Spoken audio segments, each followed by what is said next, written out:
Bung Rocky Gerung. Nah ini kan ada demonstrasi kemarin itu seru juga. Itu menurut Anda apa sih yang terjadi? Apa sebaiknya diapain tuh demonstran-demonstran itu?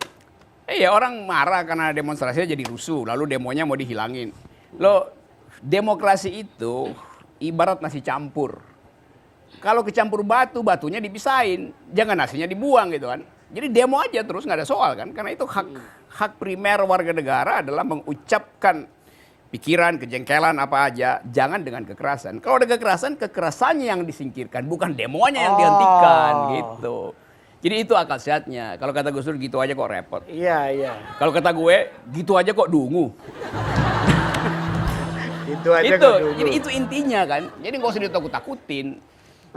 Tapi bukankah waktu itu ada potensi, ada kekerasan yang ditimbulkan Ada, oleh apalagi demo? kalau baru potensi kan. Tugas aparat adalah mencium potensi itu dan bikin preempt pencegahan Loh sebetulnya. kan sudah ada katanya mau ngepung KPU, Bawaslu segala rupa. Ya, Ada itu kan skenario-skenario seperti ya itu. biasa lah, nama orang demo kayak kita mahasiswa juga kan digede-gedein isunya kan, kita kepung Jakarta kita tutup.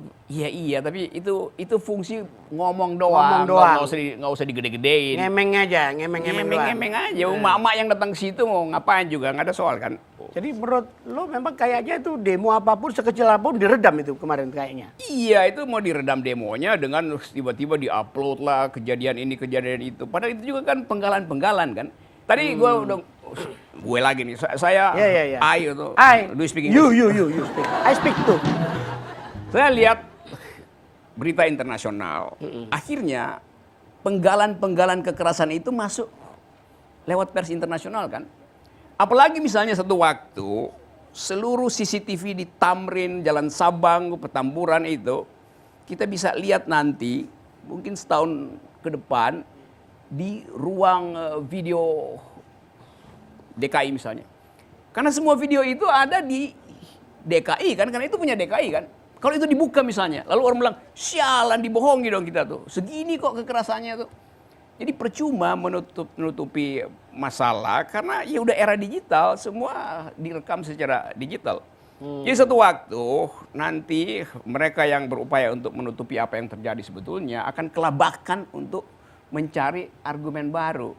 Mending bikin konferensi pers, akui ada kekerasan, lalu terangkan bahwa dipisahkan antara nasi dan batu di dalam nasi campur tadi, lalu cari cara yang baik untuk menerangkan ke publik. Kalau sekarang publik makin nggak percaya keterangan dari resmi dari otoritas itu. Tapi terus kemudian ya maksudnya pemerintah dalam hal ini aparat hukum, keamanan kita kan ya demi menjaga ketertiban umum kan menjaga preemptif itu sedini mungkin kan bagus dong. Bagus aja. Kan seminggu sebelumnya bahkan udah diberitahu bahwa akan ada penyusupan segala macam. Iya. Loh justru masyarakat jadi aman karena aparat udah tahu akan ada penyusupan. Yes. Ya karena itu dari awal dibersihkan. Jadi kalau udah tahu tiba-tiba ada yang lolos, itu artinya tidak sempurna pengamanannya kan. Kan kita mau tagih sebagai warga negara, saya mau demo, saya ingin supaya demo saya ini tidak diganggu oleh siapapun. Jadi saya berdemonstrasi dengan asumsi aparat akan melindungi saya berdemo tuh. Karena itu merupakan hak konstitusi. Itu hak paling dasar dalam demokrasi adalah mengucapkan pikiran. Artinya pengamanan atau penahanan atau ya apa namanya barikade terhadap para demonstran itu menurut Anda lebay? Berlebihan itu. Karena begini ya, ini masalahnya. Kan kita sudah ada dalam iklim demokrasi. Pak Jokowi memerintah ketika Indonesia sudah demokratis itu. Iya. Karena itu orang akan tagih, kalau demokrasi sekarang merosot nilainya, ya kita tagih pada presiden dong, pada Jokowi kan.